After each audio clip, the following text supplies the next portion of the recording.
she's reaching out to her dad, but she hasn't got his number.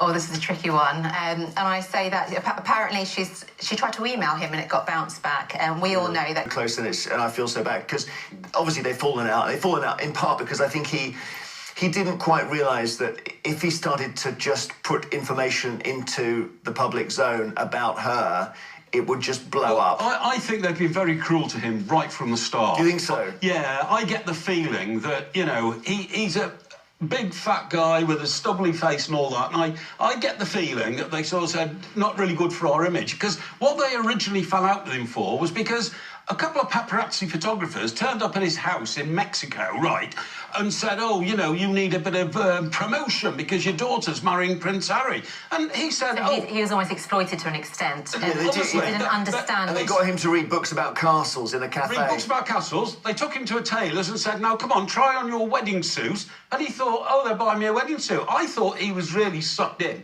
by a load of paparazzi, and I think they've been very unforgiving and blamed him, you know, for trying to exploit the situation and cash in on us. I don't think he ever did. But in the end, it's, you know, blood is thicker than water, and it's her dad, and she's going to regret it for the rest of her life if she doesn't get on a plane, actually. I would think so. And also, what you've just said about getting hold of him, the original story was written by Caroline Graham, who's a great friend of mine. She's the West Coast correspondent for the Mail on Sunday, who's been in touch with him for the last 6 years, you know, going up and down the coast from LA to Mexico and all that kind of thing. They could find him easily if they wanted. I think ultimately she's managing the comms here, and I think there is a delay in her reaching out. She clearly wants and has the intent to. It's most probably right now the most justified, what she can say, right? I can't get through to him. I'm not ready to I want to talk see my father one more time. I mean, imagine if someone says that to you. What is just, well, hang on a minute, I'm not getting intention of dying. What's, I mean, one more time? What's that? Exactly. It's like the last rites or something. It is, yeah. In the Times, Lex London has posted. There are betrayals that live in the shadows, soft and almost invisible,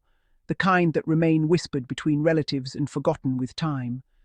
And then there are betrayals so enormous, so sustained, so public, that they leave a wound which becomes part of someone's identity. For Meghan Sussex, her father's repeated attacks and violations are not isolated incidents. They are a 7-year saga of pain, humiliation, exploitation, and emotional brutality. A timeline of cruelty that no daughter, no matter how forgiving or patient, could withstand. Yet on British daytime television, particularly on the Jeremy Vine show, Mike Parry sat with the confidence of a man who has never needed to know the truth, speaking as if he personally experienced the private complexities of Meghan's life. He reduced years of documented hurt to a shallow narrative. He tossed aside the evidence. He painted Meghan as the problem. He pretended Thomas Markle was the wounded angel, and in doing so, he proved just how invested British commentators are in rewriting reality whenever Meghan Sussex is the subject. The truth, however, is not as convenient as Parry's little television performance. It's not kind, it's not vague, it's not hidden, it is ugly, brutal, and undeniable. Before Meghan ever stepped into the world of royalty, she was already the child who carried the emotional weight of her father's storms. She gave him stability when he struggled, supported him, and reached out when there were gaps. Even after becoming famous, she still tried. She called him, emailed him, visited him, offered money when he needed it, and showed him generosity long before she married Prince Harry. She treated him with consistent kindness, but kindness is never enough for a person who becomes addicted to public attention. The breakdown of their relationship did not begin with the royal wedding. It began when Thomas Markle discovered that anti-Meghan tabloids could give him something he craved: validation, a platform, attention, a chance to make himself the centre of her story. What started as small comments quickly evolved into a horrifying spectacle. He became a source, reliable, eager, and increasingly strategic in how he fed tabloids information about Meghan. When Meghan became the target of relentless abuse, racism, misogyny, and lies from the British press, one would expect a father to shield his daughter, to protect her, to refuse to participate. Instead, Thomas Markle willingly joined those who were determined to destroy her reputation. He collaborated with the very people who made it their mission to tear her to pieces. He gave interviews. He posed for staged photos. He allowed tabloids to frame him as the abandoned father, while he was the one crafting the narrative. As Meghan's mental health collapsed under the pressure of constant harassment, she bravely admitted she had experienced suicidal thoughts. That confession could have been a turning point. It could have reminded Thomas of his role as a parent. It could have softened something in him. But instead of empathy, he dismissed her. Publicly, coldly. He made light of her suffering, feeding into the tabloids' obsession with painting her as dramatic and manipulative. That one choice, publicly mocking a daughter's cry for help, revealed the depth of his allegiance to the media over his own child. And still, Meghan tried. She wrote him a deeply emotional letter, pouring out all her pain, begging him to stop lying, to stop engaging with the press, to stop selling her out. That letter was not written for public consumption. It was written from her heart. She signed it with love, despite the hurt. She asked for boundaries, privacy, sincerity. He took that private letter, his daughter's most vulnerable words, and sold it to the Daily Mail. The betrayal was so severe that it stunned even journalists who had been in the industry for decades. He handed over the very thing she feared he would, her trust on a silver platter, to her tormentors. The newspaper sliced the letter, manipulated its tone, removed context, and twisted it to support their narrative of Meghan as cold and ungrateful. And Thomas did nothing to stop them, because he was complicit. He had given it to them willingly. A father who truly loved his daughter would have protected her. Thomas Markle instead violated her privacy in the most public, unforgivable way possible. But his cruelty did not stop there. It expanded. His other daughter, Samantha, launched one of the most vicious harassment campaigns against Meghan ever recorded online. She spread lies, fabricated stories, mocked Meghan's struggles, and turned her jealousy into a sport. Instead of shutting it down, Thomas encouraged it. He allowed Samantha's abuse to grow louder and more deranged. He supported interviews that smeared Meghan. He fed Samantha stories. He defended her cruelty. He even participated alongside her, co-signing the very verbal attacks that hurt Meghan the most. A father is supposed to protect his child from outside harm. Thomas Markle joined the enemy ranks. Adding another layer of manipulation, he created an online tabloid bait account designed for emotional blackmail. Every post, every hint of illness, every plea was designed to corner Meghan into responding. He made sure everything he wrote reached tabloids quickly. He weaponized public sympathy, knowing the press would frame him as the victim and Meghan as the cold daughter. It was not genuine outreach. It was a campaign, a strategy, a performance. And then came the moment that shattered any remaining hope of reconciliation. Thomas announced he would testify against Meghan in court. He volunteered. Proudly, willingly, gleefully. He told the world he would side with Samantha, a woman who had spent years abusing Meghan verbally and psychologically, and help her attack Meghan legally.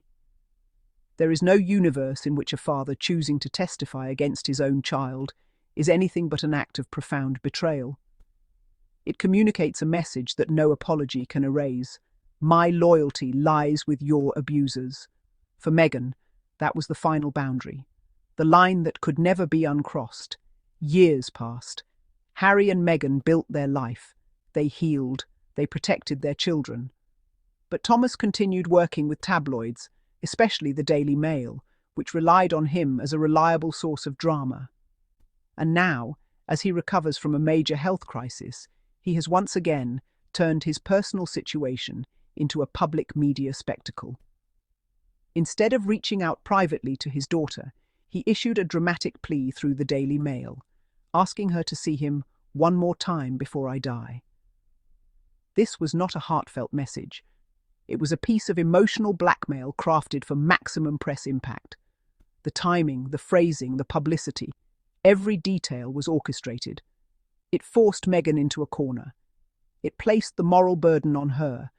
It turned her pain into a headline once more. Then Mike Parry entered the conversation, swooping into the Jeremy Vine show like a self-appointed historian of Meghan's family. He dismissed the 7 years of documented cruelty. He pretended Meghan simply decided to cut off a loving father. He minimized Thomas's actions until they were invisible. He told the story as if Thomas had done nothing but try to love his daughter. He ignored the letter betrayal. He ignored the interviews. He ignored the collaboration with her bullies. He ignored Samantha's abuse and Thomas's participation in it. He ignored the digital blackmail, the gossip, the lies, the lawsuits, the exploitation. He ignored everything that didn't fit his preferred narrative. Parry pushed misinformation with swagger, using his platform to shame Meghan. Not once did he acknowledge any of the real harm Thomas inflicted. Instead, he framed Meghan as the cruel one, the distant one, the ungrateful one. He did not speak from knowledge. He spoke from the tired British media script that blames Meghan for everything, regardless of how absurd or false it is. For Meghan, remaining distant from Thomas is not a choice rooted in spite. It is a choice rooted in survival. A choice informed by years of betrayal, lies, emotional manipulation, and collaboration with people who have threatened her well-being repeatedly. She is a woman who faced the darkest period of her life with cameras following her every step. She is a woman who begged for help and was ignored. She is a woman who wrote a letter pleading for peace and had it thrown back in her face on the front pages of newspapers. No daughter could endure what she endured. Meghan owes Thomas nothing. Not a phone call, not a visit, not a story, not a reconciliation. A parent earns a relationship through care, protection, honesty, and love. Thomas chose publicity, conflict, exposure, and profit. A relationship built on exploitation has no place in a person's healing, and so Meghan protects herself, she protects her children, she protects her peace. She steps away from the toxicity that nearly drowned her. That is not heartlessness, that is strength, that is wisdom, that is survival. Mike Parry may continue performing on television. Tabloids may continue staging emotional traps. Thomas may continue allowing himself to be used as a tool in their smear campaigns. But none of them can change the truth. None of them can rewrite the history. None of them can erase the pain Thomas inflicted or the courage Meghan showed in walking away from him. Meghan Sussex did not distance herself out of cruelty. She distanced herself because she refused to let her father's manipulation, betrayal, and public cruelty destroy her life. For once, she chose herself, and that is something every human being has the right to do. Wow, wow. This sounds very, very interesting and impressive. And for my all peculiar and amazing Sussex family, thank you all for watching, for tuning in Daily Diaries Fridays, and also thank you for working with us along this juncture. It has not been that easy without you people, and we don't take that for granted. We appreciate a lot, and thank you, and have a good time. Keep shining, keep it light, keep it here at Daily Diaries Friday. Bye bye. See you next time. Have a good moment.